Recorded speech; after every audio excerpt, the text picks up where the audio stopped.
Well, first of all, you're going to hear a lot from Tim Walz this evening, and you just heard it in the answer, a lot of what Kamala Harris proposes to do.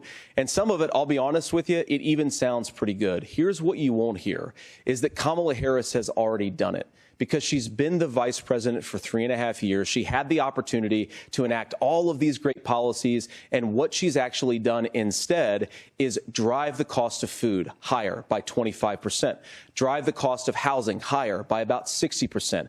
Open the American southern border and make middle-class life unaffordable for a large number of Americans. If Kamala Harris has such great plans for how to address middle-class problems, then she ought to do them now. Not when asking for a promotion, but in the job the American people gave her 3.5 years ago. And the fact that she isn't tells you a lot about how much you can trust her actual plans.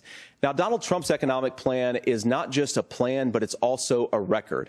A lot of those same economists attack Donald Trump's plans, and they have PhDs, but they don't have common sense and they don't have wisdom, because Donald Trump's economic policies delivered the highest take-home pay in a generation in this country, 1.5% inflation, and to boot, peace and security all over the world. So when people say that Donald Trump's economic plan doesn't make sense, I say look at the record. He delivered rising take-home pay for American workers.